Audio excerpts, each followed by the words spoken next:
Taram pam pam pam. Kiu. Personaj yaratish konsept art degan bo'lamiz. Konsept art bu g'oya rasmi degan ma'noni anglatadi. Biror personaj, joy yoki predmet qanaqa ko'rinishda bo'lishini oldindan tayyorlab qo'yish. Konsept art ko'pincha o'yinlar, filmlar, multfilmlar va animatsiyalarga ishlatiladi. Chunki bu etap proyektlar uchun juda muhim. Yangi, qolganlarga o'xshamaydigan personaj yaratish samo po себе qiyin. Chunki hozir почти hamma g'oyalar ishlatib bo'lingan. O'zingizni personajingizni qanchalik individualni qilishga harakat qilmang, baribir qaysidir personajga o'xshab qoladi. Bip. Yana uni ko'rinishi xarakteriga соответствовать qilish kerak. Yoshi, uni boshdan kechirganlari, magmu, meduzami, xullas hamma narsasi o'ziga to'g'ri kelishi kerak. Bundan tashqari siz animatsiya qilmoqchi bo'lsangiz, uni detallarini kamaytirishingiz kerak.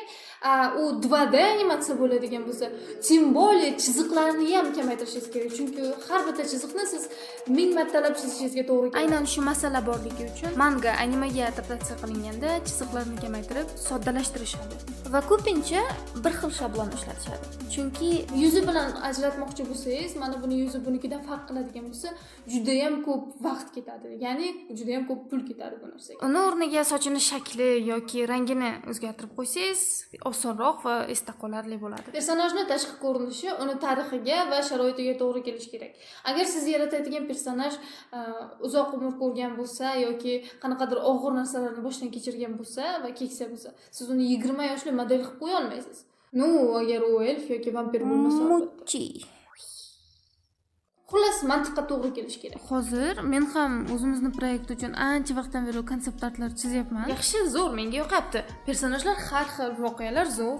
Faqat muammo shundaki, men chizadigan personaj chiroyli bo'lishini xohlayman-da. Har safar ko'rganingda edit qilgin kelib ketsa-dagin, dakoratsiyasini sotib quchoqlab yotsang ana. Meni ancha vaqtdan beri ishlarimni kuzatadigan odamlar o'zi biladi meni stilim va dedim bu masalada qanaqaligini. Personajni bunaqangi yaxshi ko'rish har doim ham ko'rinishiga bog'liq emas, ammo ta'sir qiladi. Ko'pincha arasotda qolib ketaman. Bir tomonda logichность, bu ssenariyga to'g'ri kelishi, buni ko'rinishi, ikkinchi tomonda meni xotyankalarim. Chizaver, nima muammo? Muammo shundaki, hozir biz ustida ishlaydigan proyekt jodugarlar jangi yoki fairy tale'dek emas.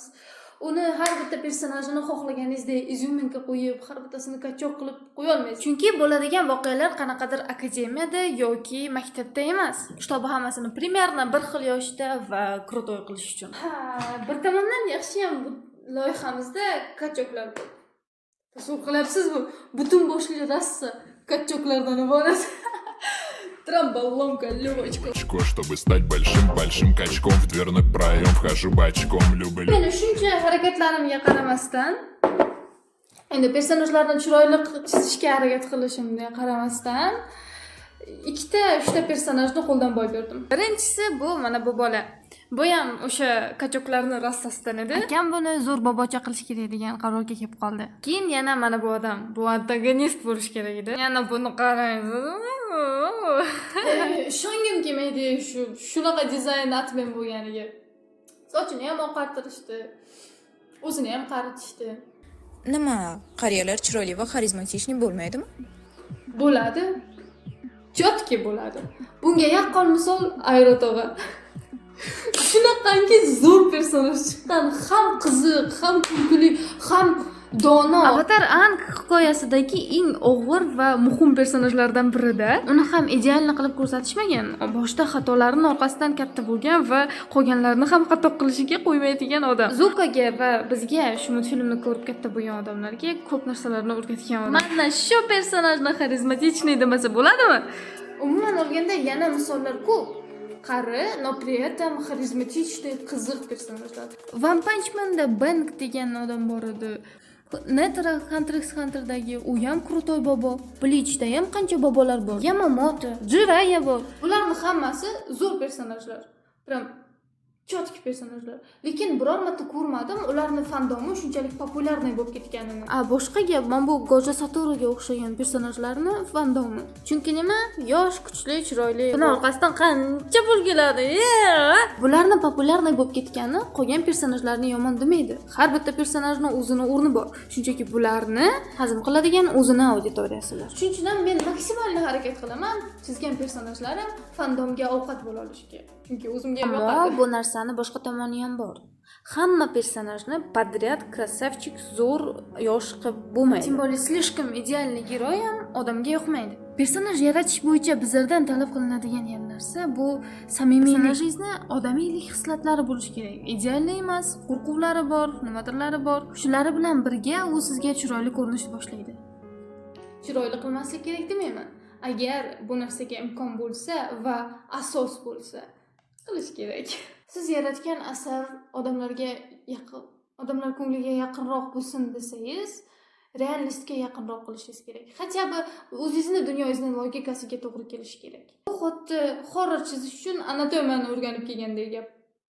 Prosta men dodvoy qilganimning sababi mana bu hozir bizda bor antagonistni chiroyli qilish imkoni bor edi. To'g'ri, qilmasa ham bo'ladi. Qilmasa bundan ham yaxshi bo'lishi mumkin. Xuddi Lord Azayday. Lekin simpatiya kamroq bo'ladi.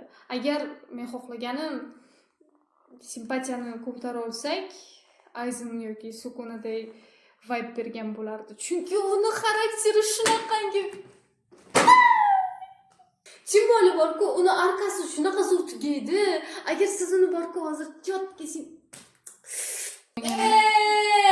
personajni og'irligini faqat tashqi ko'rinishiga qiladigan bo'lsangiz, u puch bo'lib qoladi. Men ham mana bu personajni chiroyli qilgim kelgani paprikoli emas.